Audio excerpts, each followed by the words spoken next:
Student, again welcome all of you in our YouTube channel CGPSC Sources Academy. I am Dinesh Darsena. I reconnect via this video for describe मुख्यमंत्री वृक्ष संपदा योजना। इस video के में हम मुख्यमंत्री वृक्ष संपदा योजना के बारे में बात करेंगे। किसानों की आय में वृद्धि करने और रोजगार के अवसर को बढ़ावा देने एवं जंगलों पर दबाव कम करने के लिए छत्तीसगढ़ में 17 दिसंबर गौरव दिवस के अवसर पर राज्य में पेड़ों के व्यावसायिक उपयोग को बढ़ावा देने के लिए मुख्यमंत्री वृक्ष संपदा योजना को लागू करने की घोषणा की गई थी और 21 मार्च विश्व वानिकी दिवस पर मुख्यमंत्री वृक्ष संपदा योजना का शुभारंभ हुआ। मुख्यमंत्री ने मंगलवार को विश्व वानिकी दिवस के अवसर पर राज्य के सभी 33 जिलों की 42 स्थानों पर इस योजना की शुरुआत की। इस योजना के तहत 33 जिलों के 23,600 किसानों द्वारा 36,230 एकड़ में वृक्षारोपण किया गया। राज्य सरकार द्वारा इस योजना के माध्यम से प्रति वर्ष 36,000 एकड़ के हिसाब से कुल 5 वर्षों में 1,80,000 एकड़ में 15 करोड़ पौधों के रोपण का लक्ष्य निर्धारित किया है। मुख्यमंत्री वृक्ष संपदा योजना के तहत राज्य के इच्छुक नागरिक अपनी निजी भूमि में 5 एकड़ तक वृक्षारोपण के लिए 100% वित्तीय अनुदान और 5 एकड़ से अधिक क्षेत्र में वृक्षारोपण के लिए 50% अनुदान शासन द्वारा प्राप्त कर सकेंगे। इस योजना के लिए 100 करोड़ के बजट का प्रावधान किया गया है। योजना के तहत राज्य के नागरिकों को टिश्यू कल्चर के आधार पर सागौन, शीशम, बांस, ग्राफ्टेड आंवला, चंदन जैसी इमारती व महंगी लकड़ियों वाले पेड़ों के पौधे लगाने के लिए राज्य सरकार द्वारा प्रोत्साहित किया जाएगा। इस योजना के सफलतापूर्वक कार्यान्वयन के लिए फिलहाल सरकार द्वारा 100 करोड़ रुपए के बजट का आवंटन किया है। सरकार द्वारा 50% सब्सिडी किसानों को पौधों के रोपण के लिए दी जाएगी और इसके अलावा 3 वर्ष तक प्रति एकड़ 10,000 रुपये बोनस भी देगी। मतलब 50% सब्सिडी भी है और 10,000 रुपये बोनस भी 3 वर्ष तक। इस योजना को बेहतर तरीके से लागू करने के लिए इसमें एक प्राकृतिक पेड़ों को काटने के लिए अनुमति के नियम में ढील दी गई है, क्योंकि यह जरूरी था। किसान आज अगर पेड़ लगा रहे हैं तो फ्यूचर में उसे काटेंगे कैसे, काटने के लिए क्या कार्रवाई होगी, अभी से तय किया गया है। इस योजना के तहत शासन द्वारा किसानों को की निजी भूमि पर कृषि के रूप में रोपित और प्राकृतिक रूप से उगे पेड़ों की कटाई के नियमों का विश्लेषण कर दिया गया है, जिसके अनुसार अब भूमि स्वामी अपनी भूमि पर कृषि के रूप में रोपित पेड़ों की कटाई को खुद करवा सकेंगे, जिसके लिए उन्हें किसी भी अनुमति की आवश्यकता नहीं होगी। किसानों को केवल अनुविभागीय अधिकारी राजस्व को पेड़ काटने की सूचना देनी होगी। चाहे तो भूमि स्वामी वन विभाग से भी पेड़ कटवा सकते हैं। आवेदन प्राप्ति के 45 दिन के भीतर निर्धारित प्रक्रिया के तहत अनुविभागीय अधिकारी राजस्व को अनुमति देना अनिवार्य है। अगर 45 दिनों में स्वीकृति नहीं मिलती तो उसे स्वमेव अनुमति माना जाएगा। इस योजना के तहत इमारती लकड़ियों के आयात में भी बढ़ावा होगा। वर्तमान में भारत में प्रति वर्ष 60,000 रुपये करोड़ की इमारती लकड़ी का आयात विदेश से किया जाता है, जिसका 10% हिस्सा छत्तीसगढ़ में आता है। सरकार ने काष्ठ आधारित उद्योगों की स्थापना पर भी इसके लिए काम शुरू किया है।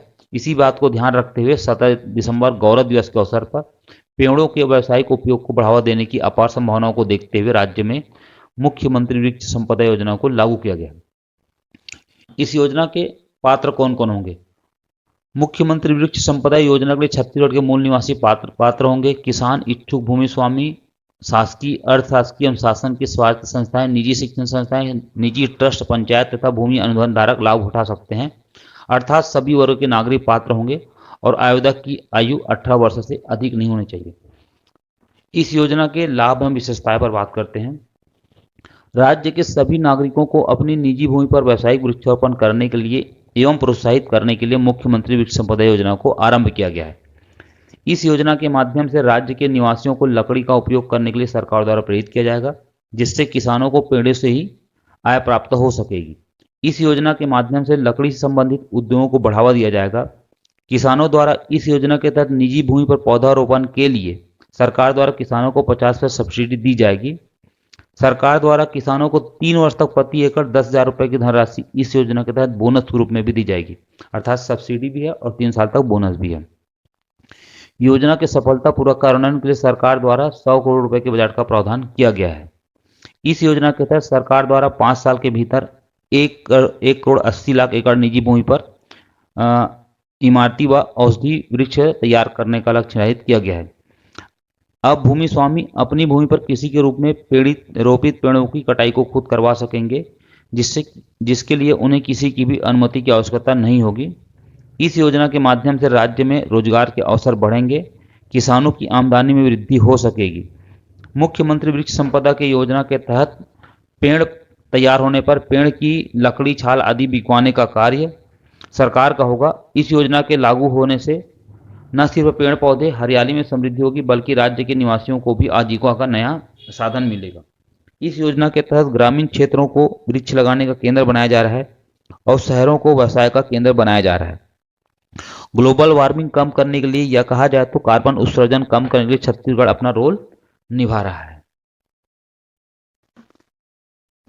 इस योजना के तहत इस वर्ष 12 प्रकार की प्रजातियों के वृक्ष का रोपण किया जाएगा, जिसमें clonal, eucalyptus, root suit teak, tissue culture, चंदन, मेलिया, दुबिया, सामान्य बांस, टिश्यू कल्चर, बंबू, रक्त चंदन, आंवला, खमार, शीशम तथा महानीम आदि के पौधे रोपे जाएंगे। योजना को लागू करने के दिन 3 और महत्वपूर्ण चीजें हुई है, उस पर चर्चा कर लेते हैं। मोबाइल ऐप का लोकार्पण किया गया है। भूपेश बघेल जी ने कार्यक्रम के दौरान सामुदायिक वन संसाधन अधिकार जारी करने की प्रक्रिया को ट्रैक करने हेतु मोबाइल ऐप का लोकार्पण भी किया। इस मोबाइल ऐप के माध्यम से सामुदायिक वन संसाधन अधिकार प्राप्त करने की पूरी प्रक्रिया सरलीकृत होगी। सामुदायिक वन संसाधन अधिकार के आवेदन से लेकर अधिकार प्राप्ति तक 12 स्तर की प्रक्रिया है तथा 18 प्रपत्रों में जानकारी भरी जाती है। मोबाइल ऐप के माध्यम से अधिकार प्राप्त करने की प्रक्रिया का मॉनिटरिंग भी की जा सकती है। दूसरा, national transit permit system launch किया गया है। मुख्यमंत्री ने वन विभाग द्वारा वनोपज के परिवहन हेतु तैयार किए गए नेशनल ट्रांजिट परमिट सिस्टम को लॉन्च किया। इस सुविधा के अंतर्गत आवेदक ट्रांजिट परमिट के लिए ऑनलाइन आवेदन कर सकते हैं तथा वन विभाग ऑनलाइन ट्रांजिट परमिट जारी करेगा। अंतर्राज्यीय सीमा में नए टीपी की आवश्यकता नहीं होगी। जब एक बॉर्डर से दूसरा बॉर्डर जाते थे, छत्तीसगढ़ से महाराष्ट्र जाते थे या महाराष्ट्र से छत्तीसगढ़ जाते थे, तो उस समय जो देवरी या बागनदी में जो बॉर्डर है, वहाँ पर उसको उस राज्य का टीपी जमा करना होता था और इस राज्य के लिए, इस राज्य की सीमा तक के लिए टीपी जारी करना होता था और उसे वो उड़ीसा बॉर्डर में जमा करता था। अब ये प्रक्रिया पूरी सरलीकृत हो गई है। अब इसमें सिर्फ एक ही टीपी लगेगा, राज्य के बॉर्डर पर टीपी जारी नहीं करना होगा। मध्य प्रदेश, पश्चिम बंगाल एवं जम्मू कश्मीर के बाद छत्तीसगढ़ एनटीपीएस योजना को लागू करने वाला चौथा राज्य बन गया है। और तीसरा हुआ है सकरी नदी पुनर्जीवन कार्यक्रम का शुभारंभ। मुख्यमंत्री कार्यक्रम में कवर्धा जिले के सकरी नदी को संरक्षित करने तथा नदी का बहाव अपने पूर्ण क्षमता पर लाने के उद्देश्य से वृक्षारोपण के माध्यम से सकरी नदी पुनर्जीवन कार्यक्रम की शुरुआत की, जिसके तहत वन एवं राजस्व भूमि में नदी तट वृक्षारोपण कार्य, निजी भूमि में मुख्यमंत्री वृक्ष संपदा योजना के अंतर्गत वृक्षारोपण, वन क्षेत्रों में नरवा योजना के अंतर्गत कैंपा मत्स्य, जल एवं मृदा संरक्षण कार्य तथा राजस्व क्षेत्र में मनरेगा अंतर्गत रोपण एवं संरचनाओं का निर्माण किया जाएगा। इस एकीकृत परियोजना से कवर्धा जिले में किसानों को घरेलू उपयोग तथा कृषि के लिए सिंचाई हेतु पर्याप्त पानी उपलब्ध होगी।